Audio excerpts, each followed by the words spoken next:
Well, welcome back to Autumn in Asia, Cambodian style. Today I want to talk about something that some expats suffer, some may not, and that is expat guilt. And I'm walking down some street by Wat Bo, just dropped the kid off to school, but hey, got my notes, so let's get busy with this. Okay, you might ask, what is expat guilt? Well, it's kind of the feeling that, well, your moral compass is not right or something, or sometimes it's just an assumption. But basically, what is it? Lots of things can cause expat guilt. I just wrote down a few here, of course, on my notes. And it gives you the feeling that, well, you abandon your people, your family, or you abandon your country, or you know, things like that. That's one thing. You kind of have the guilty feeling that, gosh, you should be there for them, you know, and they're probably like thinking about, well, why isn't he here? Blah blah, whatever. But you know, you don't really know that for sure. It's just your feelings and your own thoughts. Unless, of course, people have specifically told you, hey, Kelly, you're a real dick for leaving. But anyways, you know, that's the idea that you should be there for them. You know, you're missing out on important events like, you know, birthdays and holidays. You know, your family member gets sick and you're not there. That can definitely cause, you know, expat guilt. And, you know, you just kind of have to, well, did I do the right thing or not? That's another thing that can cause expat guilt. You know, did I do the right thing or did I not do the right thing, you know? But, yeah, I just wrote down one more, and that's homesick, being homesick, you know, and I guess that kind of just goes along with what I just said. There's a few other things. This one kind of bothers me a little bit also, and that's that, you know, compared to my friends, this is more for, I guess, for retired people like myself, and you feel like you're enjoying life more than your friends are because, well, they kind of, if they're, you know, your same age, they got to wait a little bit longer to retire, or, you know, because with their pension or their Social Security or whatever, they just don't have enough money to stop working. So, you know, they may retire, but they're still working part-time, and, you know, it's very expensive in some of the countries compared to Cambodia to live in. And, you know, where I'm paying $300 a month for a 2-bedroom, you wouldn't get a room for that much in the United States. So, you know, I know a few people that are still working and they're retired, but, you know, they're stocking shelves at the grocery store and waiting for the weekend. Well, I'm not doing that. I don't have to do that. I chose not to. I said, oh, let me retire and freaking retire, you know.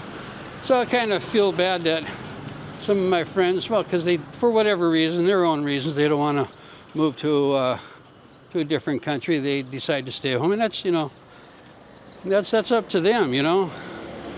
So if you do feel these feelings of guilt, expat guilt, there's a lot more, by the way, a lot more things that can cause expat guilt. But what do you do to try to alleviate that expat guilt? There's several things, and I wrote down a few. And I've mentioned this before in other videos for other reasons. But this time, making new friends. It's good to make new friends when you get to the new country. You know, kind of keeps you busy, but if you make some expat friends, you know, they might have an understanding. They might have an idea of what you're actually going through. You know, and you can talk to them about it, and whatever, you know, try to alleviate your guilt or your understanding or sometimes misunderstanding of how you're feeling. So it's nice to have friends that can relate to your situation. And well, how do you make friends? If you're well, like if you're not retired, you come here to work. That's easy. You meet them at work, you know, whether they be other expats or locals. You know, hang out with them a bit. That is, if they like you. You know, if they're Khmer and they want to invite you over to a birthday party, definitely go. Or a wedding, definitely go. They're a lot of fun. But if you're not, maybe you're going to school to try to learn the language. You know, your fellow classmates, get to know them, hang out, go have coffee. Really, it's really kind of easy to make friends, I think, in Cambodia, especially with the locals. So, like, another thing is make friends in your neighborhood. You know, you know, your neighbors, the people who live next door to you, people that you see every day when you go down to the store to get whatever. Talk to them, you know. And if you're shy, well, try to get out of it a little bit. There's a few things you can do. Let me tell you about that. If you just look at somebody here and smile and say hi in Cambodia, like I said, 95% of the time, they're going to smile and say hi back. It's so easy to strike up a conversation, especially if they know a little English or if you know a little bit of Khmer. So, you know, just keep yourself open. Don't be a hermit because you have no friends. Well, if you stay at home all the time, you're not going to make any friends. And, you know, you can join clubs. There's a lot of clubs here, especially in Siem Reap. I've mentioned that before. And how do you do that, you know? Where do you find these clubs? They got a big bicycling club here in town, and they've got some gyms and clubs you can meet people. But if you go on, like some Facebook groups, just, you know, experiment with that. Type it in, this kind, book club, you know, knitting club, whatever interests you. There's all kinds of Facebook groups. Just give it a shot and check it out. And even if you're still kind of feeling a little guilty and stuff, and I kind of looked this up. I kind of had an idea about it though, but communicate with your friends and family about expat guilt. I communicated with my friends and family before I left the United States, years before I left the United States, because I always knew I was going to for a long time.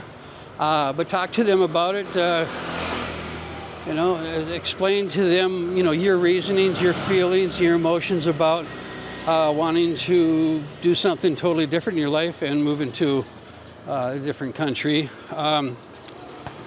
And also talk to them about your feelings of guilt, even like after you leave and you're here for a while, whatever, talking to your family, your sons, daughters, or whoever it may be, and just tell them, you know, hey, I kind of feel guilty about this or that because of this or that. And, you know, they might just say, oh, no, we don't think that, you know. So, like, a lot of your guilt may be unwarranted. And you go, oh, good, well, okay, I didn't know. Of course, you don't know unless you ask.